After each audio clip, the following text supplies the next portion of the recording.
I'm Sabine Frank. I work for the European Forum for the Arts and Heritage in Brussels, which is an arts and a cultural advocacy platform at European level. And I'm also the coordinator of the civil society platform for intercultural dialogue, which was already mentioned in two, I believe, of the keynote speeches this morning.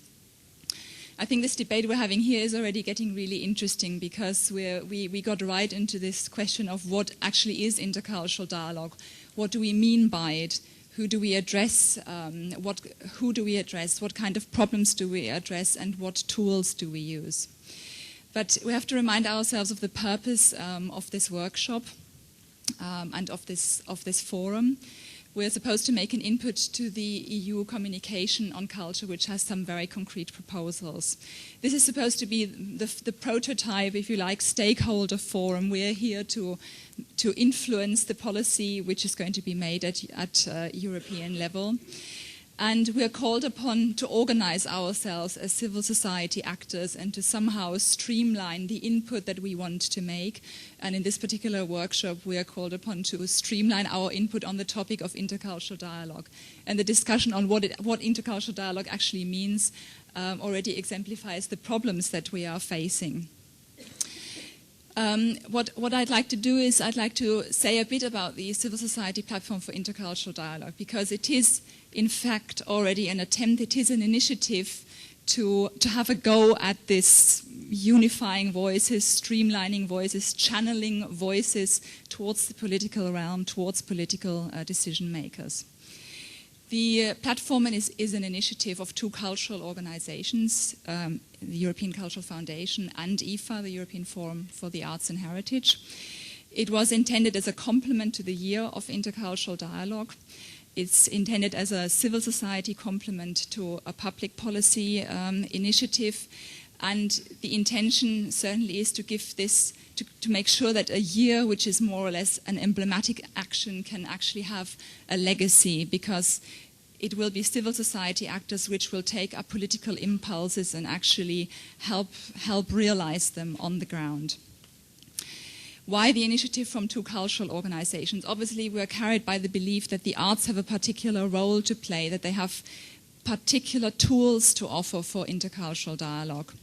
But at the same time, we are organizations that see the arts embedded in societies, and we were therefore, it was clear to us that intercultural dialogue is not a prerogative of the arts. The arts are essential to intercultural dialogue, but they are not a prerogative of the arts. And it seemed crucial to us, therefore, to strike links with other sectors. And hence, the platform is an initiative that has a great many participants from the arts and the cultural field, but also draws in organizations from the youth sector, from the education sector, lifelong learning sectors, from organizations that work in the field of anti-discrimination, anti-racism, that work on minority rights, that work in the field of intercultural dialogue. It's a very broad spectrum. This initiative was set up a year ago. We're exactly 1 year into the experiment, if you like. And we have about 100 organizations on board at the moment. What have we done so far, actually? Of course, it's a big relationship building exercise at the start. You have to meet, organizations have to get to know each other. They have to discuss the purpose of the whole exercise. They have to find out how and on what they can actually collaborate. For those purposes, we've had 2 plenary meetings this year. And we're now in the process of moving on a step, because we want to make an input to the Year of Intercultural Dialogue and actually fulfill our political role, to somehow crystallize some political opinions, some opinions on what policies on intercultural dialogue should be like. And to this end, we have run over the summer period a consultation, which we have called the Consultation for a Rainbow Paper on Intercultural Dialogue. And over 120 people from 28 countries contributed to that consultation. Unfortunately, our time plan shifted a little. Originally, we had intended to be able to present the draft rainbow paper here at Lisbon.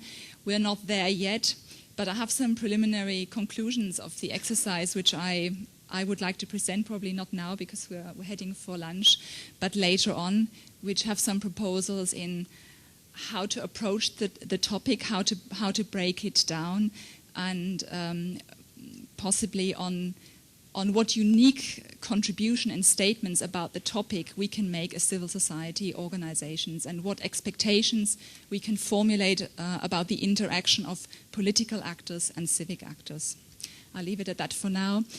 Just one more word. This platform is an open platform. The participation criteria are very loosely defined. It's an interest in intercultural dialogue or experience with intercultural dialogue. So if this interests you, please approach me. Please consider being part of it, carrying the activities of the platform, especially into the year 2008.